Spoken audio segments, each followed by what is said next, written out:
We back, we back, we back, we back, we back at it.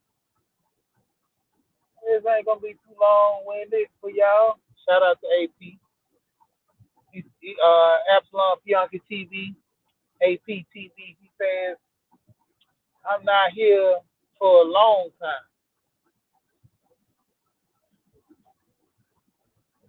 So we getting into it. Shout out everybody in the building, coming in on the replay, coming in on the live. I appreciate it. Hit that like button. But we gonna get into it. Like I say, I ain't here for a long time. I'm here for a short time. As it come down to it, what's the culture? Culture is what you make it. Culture is something new that you implement. You know, you can implement in your family that everybody in your family must go to college. That's the culture. You can implement everybody must start a business. Everybody, like in my family, shout out, must get life insurance. That's the culture. You know, I'm pushing the youth. They're losing it, but the younger generation that's up under me, they didn't have my grandma, my great grandma. You know, for the ones that did have them, you know, they was too young to remember, but it was always get life insurance, get life insurance. You know, I'm not gonna harp too much on my normal topic. This is basically gonna be a breakdown about what I say, the culture. You know, as it stands, a lot of people don't really have no hardcore, significant stuff that's concrete for their family. You know, they don't have something that everybody practice, everybody's doing that can work for the greater good. You know, prime example, money talk. How many people are sitting there talking with their kids about money? You know, as it stands right now, I have my boys are 13, and the crazy part is one thinks money grows on trees, and the other one thinks, you know, if he wants something, he got to work hard and get it. You know, save his money and do the right thing. Now, both of them in the same household, how both of them come with different, you know, ways of thinking. It's not like they have one set of parents and the other one has another set of parents. They both got the same parents. So you would think that they both come in, but they're two different people. You know, they learn different, they do things different. So in return, there's some things that one gonna do that the other's not gonna do. There's some things that one is gonna pick up and the other is not going to pick up. You know, and the crazy aspect of it is when it comes down to it, it's the mindset. Where is the mindset coming from? Where is these thoughts are coming from? And the whole point that I'm making a reference to this, you have to make the culture in your family or for yourself. Because, you know, some people are single, no kids, don't want kids. And if they don't, TWP popcorn was going on and Charles Willis. Thank goodness it's Friday. Shout out, shout out, shout out. But, you know, like I say, the culture is what you make it. A lot of people have an issue with the way the culture is being presented, but that doesn't mean you have to follow suit. The culture is what you make it. You know, your family structure is the way you structure your family. The way you do your money is the way you do your money. And there's so many people have issues with things of that nature. And, you know, just a point of reference, like I said earlier, my great grandmother always told us to get life insurance. Don't be a burden to nobody. Don't be a burden. That's all the culture. Every one of my cousins, you know, they have life insurance. Their parents had life insurance from my grandma, all the way down to my auntie, my cousins.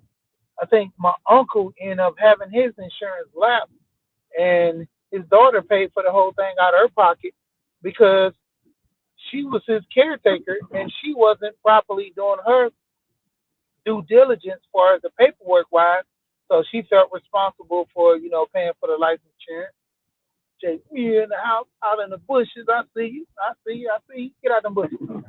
But when it comes down to it, like I said, that's the culture for our family to have life insurance. If we can't do nothing else, we know we should all have life insurance. That's the culture in our family. You know, your culture might be, barbecue night, picnics, family reunion. It's a culture that you have. My wife and her family always try to celebrate holidays together. They have family reunions every 3 to 4 years, you know, and that's their culture. The point of it is, it's going to come to a point where it's not going to be the norm to sit around family and to do things because nobody's practicing this no more. You know, the younger generation, they eat in their rooms now. You know, the parents eat at separate time from the kids. The kids eat when they want to eat.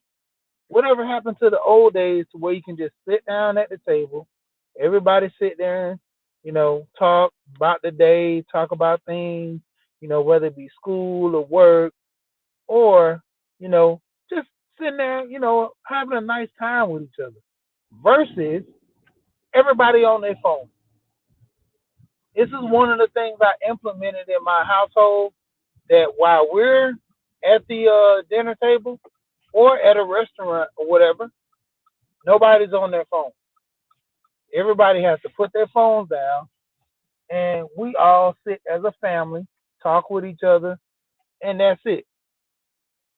Frugal Mama, what's going on with you? And when it comes down to it, we don't want all the kids, playing around doing this, playing around doing that.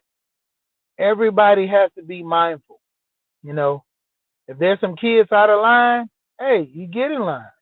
Prime example, it was for Mother's Day. There was one of the little kids, got a little loud with one of the other aunties or something, and her grandma checked it so bad and was like, this your auntie. You don't get loud with your auntie, you know. And my opinion is, I'm always calm and collected with the kids.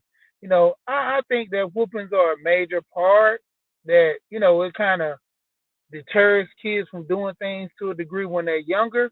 But as they get older, they should have that level to where they can be able to talk to a child and the child's understanding. You know, if you spare the rod when they're younger, it's going to be a problem when they get older. So that's one of the things I try to do to prevent that. But one moment.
Tamika Davis in the building.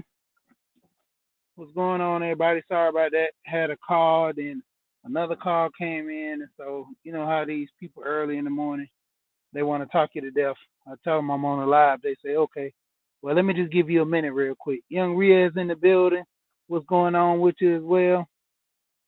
So, but like I said, what's your culture?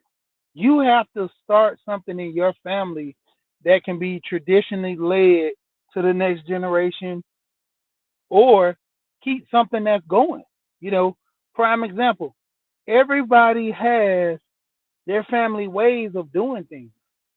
You know, some kids might not like it when they're younger, but as they get older, they understand the thought patterns in which their parents, provided this extra layer of, so-called aggression or so-called things that can hurt them in their mind. You know, I used to always feel that my grandmother was so mean when I was young, but as I got older, she was hard on me to instill discipline. You know, the men in my family, they would always come at us, young boys, and getting on us about everything. You know, the proudest moment in my life, my uncle, one of my favorite uncles, pretty much like a father figure to me. Shout out to Bunny Rose in the building. Thank you, thank you, thank you, Bunny Rose. And this uncle sat down one day and told me, he was like, man, I'm truly, truly proud of you. The things you've done with your life, man, your wife, your kids, them boys that you got, man, I'm truly happy of the things that you've done for yourself and, your progression in life. And I told him, I was like, thank you, man, because this is one of my favorite uncles. It's almost like a father to me, man. He was there throughout so many things in my life and, encouraged me, talked to me and everything. And, even with my coaches and everything back in that whole scenario as well, I had some of the best coaches all the way down to little pee wee football, you know, to me actually getting into wrestling and playing football. I had all my coaches that were always on me, and not just me, just all the kids in general, telling us that, outside of sports, what are we going to do for ourselves, you know? And mainly, like I said, the culture of them putting us in perspective of, being a father, being a man, you know. One of my coaches, he had a kid in college, it was like a somewhat of a one night stand type deal. And, they didn't, his baby mama didn't believe in abortion. So, you know, he stepped up, took care of the kid because he really didn't want a kid, but he was always there for his daughter.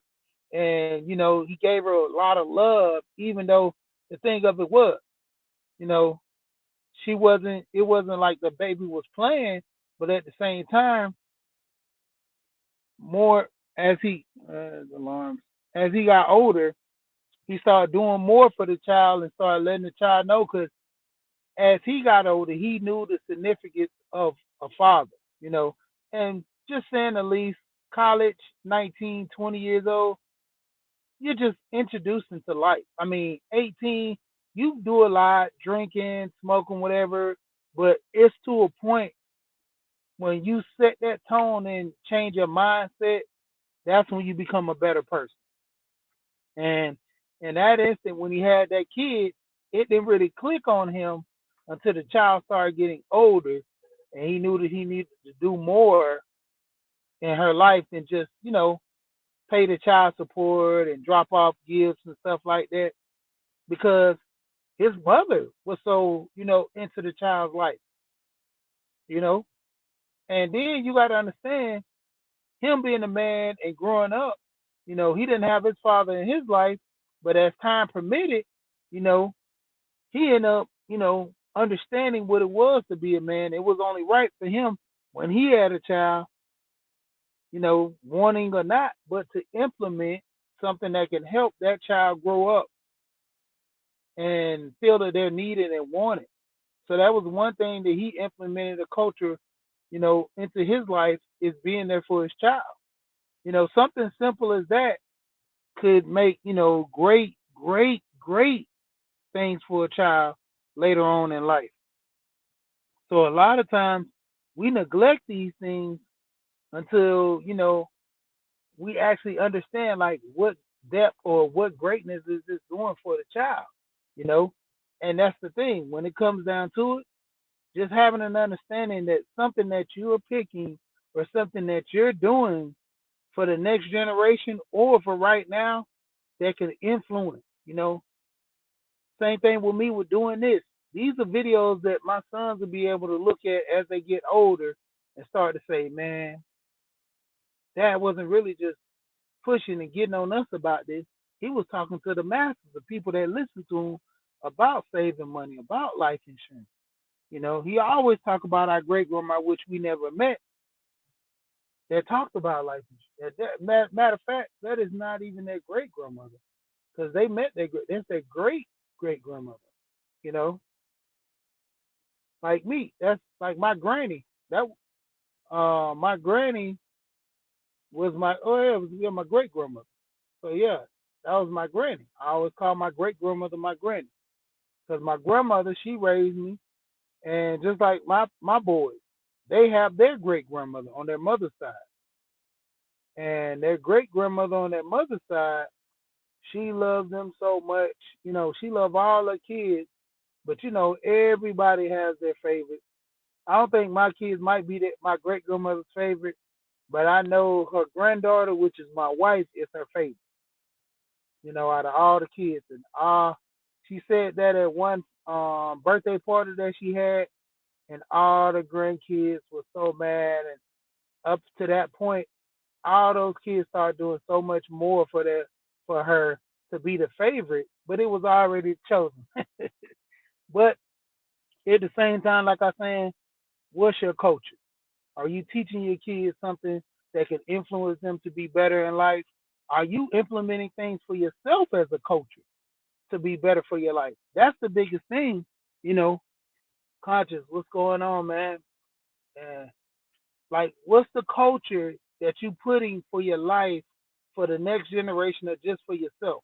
Like I said, I've already talked about how my great grandmother instilled us to have life insurance. She said you don't want to be a burden to anybody.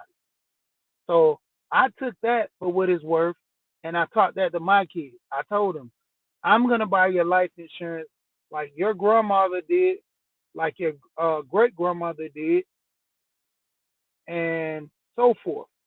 You know, every one of us when we were young, my mom bought me life insurance, and till you turn 18, the Gerber Life.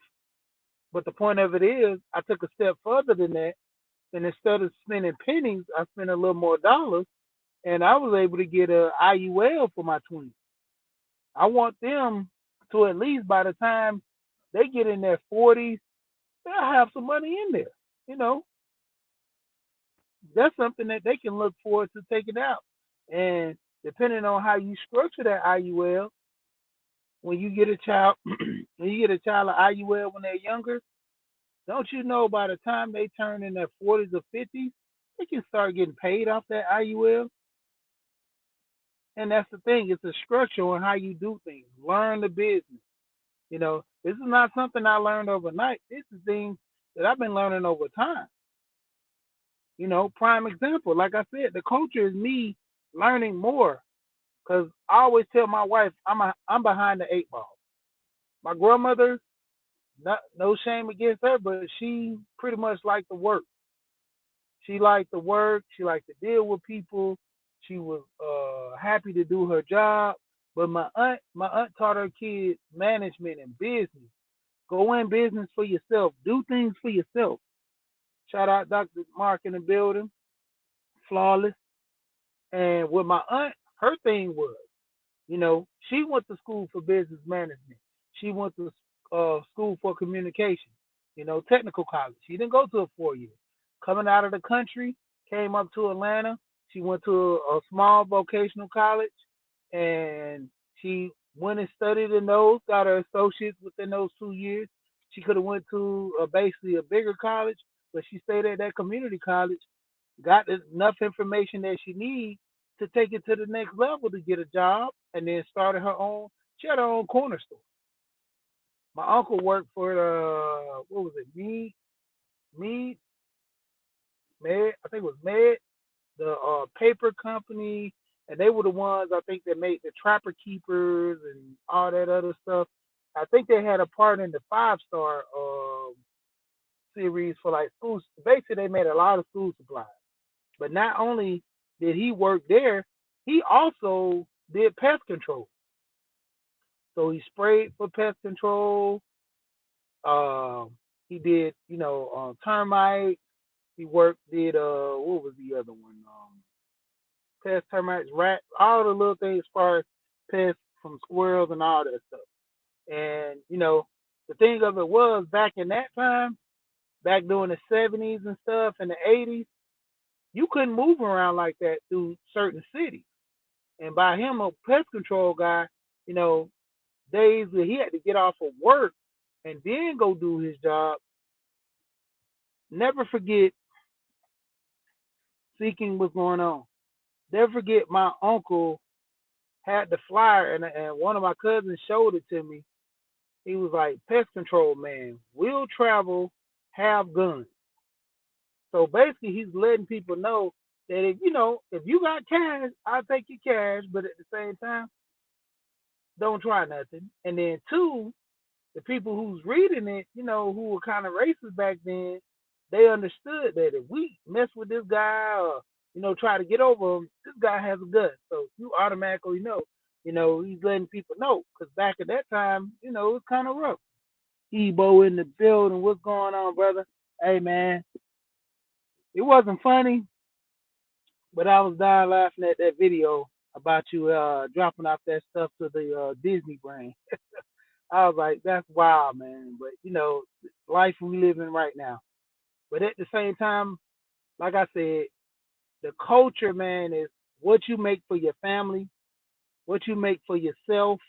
Because a lot of us, we have issue with the culture because the culture, we don't even know what it is. You know, like I said, it's a culture thing for my family to have life insurance. It's a culture thing. Boss lady in the building, morning to you. It's a culture thing. Like literally, if somebody dies without life insurance, you know how much is like the craziness is gonna go throughout, especially the older people. The younger generation, we're forcing them and pushing them because they're looking at just like the celebrities. I'm gonna live forever. I'm gonna do this forever. There's nothing gonna stop me. I'm invincible.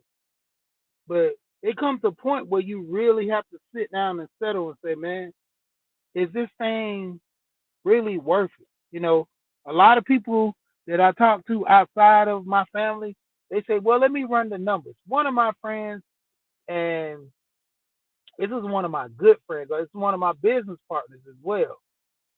And we always do business together. He has a lot of investments. He has a lot of money set aside. He has investments to the point where if something was to happen, he can cash out on a lot of investments. And he has to the sum of roughly this ballpark, just I would say 200,000 on the side, and probably I say three different projects we work on, as far as the investments and stuff. And he looks at cashing those out, getting his wife to cash those out, and then pay for his funeral, and have to cash out on some of the properties that we have joint ventures with, just to make things meet and his wife find a job or something. And my thing, like I had told him, I said, man, great, all that 100, you got a game plan. I say, but why? I mean, it's not a shot of doubt. This guy makes more money than me and heavy more invested than me. But like I told him, to the degree if something happens to me, my wife Shelly, she stays in motion. She pays the house off. She can take off work for at least a year or two, and she'll be happy. I said, wouldn't you want to provide that kind of security? Lisa J in the building. Um, Sunday, I'm going to check out you and Fred on Sunday at 3. I remember I got it logged in on my phone. Google Calendar, man, because sometimes I be in and out. Google Calendar is wonders for people who, always forgetting stuff or putting reminders in your phone. That's the best. Shout out, shout out. But like I said, when it come down to it, man, my wife can still maintain life. She doesn't even have to work because I already know, me being the breadwinner of the family, doing more things and, making a lot of money outside of my 9 to 5. Shout out to Big Discussion 76. From your 9 to 5, what are you going to do from your 5 to 9? So my 5 to 9 is on a schedule. Sometimes I can part ways and, spend more time with the kids. But like I told my kids with their grades, you get your grades done now, speaking them up. But shout out Big Discussion 76. Like I say, man, I'm doing so much right now, work and things, to tell my kids, look, there's nothing wrong with working hard, but at the same time, life can be what you make it, And I told my kids, prime example, I took a pay cut to be more at home with you guys, and there's sometimes I might have to go out and do a little extra work, but that's the sacrifice I make, for the kids, for them to understand that, daddy do loves you, daddy's gonna be here, but at the same time, you gotta set a tone for yourself. Prime example. This is what I mean about culture. So me and my oldest son, we sat down and we talked one day because, me talking with certain guys in the manosphere, and I learned a good bit of stuff from those guys, that were positive. And I would sit down and talk to them and say, hey man, um, you know, I know I haven't really talked to you as much about certain things and certain aspects because, I was always working and, coming in and out of town and doing so much for you and your sister. Um, like we need to talk more about, your finance and things of that nature, working, how you, feel in your relationship with your girlfriend and stuff like that. And basically, his whole thing was, like I say with culture, he said, I moved the way you move. I seen how you take care of my mom. I seen how you do stuff for me and my sister. I seen how, you know, you showed me there's nothing wrong with working hard. When he was in college, this young man had 2 jobs and he was quite smart at it too. He would do part time at both jobs to the point where he would always make sure he tries to get that nighttime job, if scheduled out every other day, and then the every other day nighttime job was the food job. He worked at Sunny. Then the afternoon, when he didn't have classes and stuff to that degree, or in the morning, he'll try to work at Best Buy, and he'll do his hours there to where, let's say he go early on Wednesday, on Monday, he works at Best Buy. That nighttime, he works at Sunny's. He has some food for it that night and the next day, you know. Then come in on that Tuesday, he might work at Sunny's in the afternoon and then work at Best Buy at night. And then it was to the point to where he would get like employee discounts, he would get these sales that come out on the floor. And then at the end of the night, if nobody buys certain things, he'll go and buy it, go to the campus and sell it to the kids on campus. Brand new in the box, nothing wrong with it. It just might be on clearance. It's been sitting on the shelf too long. If he can convince somebody to buy it for him at either full price or partial, the price of he bought it for, a little more than what he bought it for, then that's a steal. So, he said, I developed a lot of this stuff from watching you. He said, you didn't really have to teach me these things. I learned by watching you. I seen how hard of a worker you were. I seen how good that you did for me and my sister and my mom. And I'm saying this cliche because my older son is technically my stepson, but I never really say so much as him being my stepson.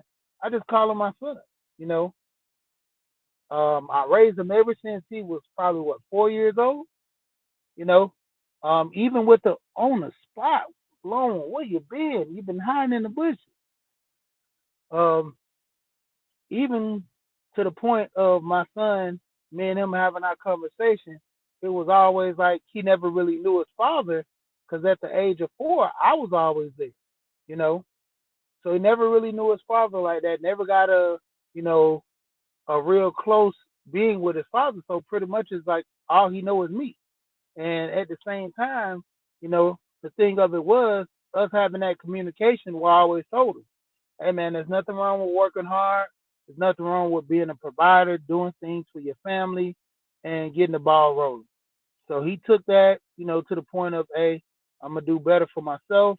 This is my role model." No shot to his father, but at the same time, you know, he wasn't really around. So the point of it was, all he seen was me. So he, pretty much attached himself to the things I did, the way I moved, which made him be a better person for that. But like I say, when it comes down to it, everybody has like a culture stance on things. So you have to find your culture. Oh, let me catch this call. Tell him I hit him back. Hold on.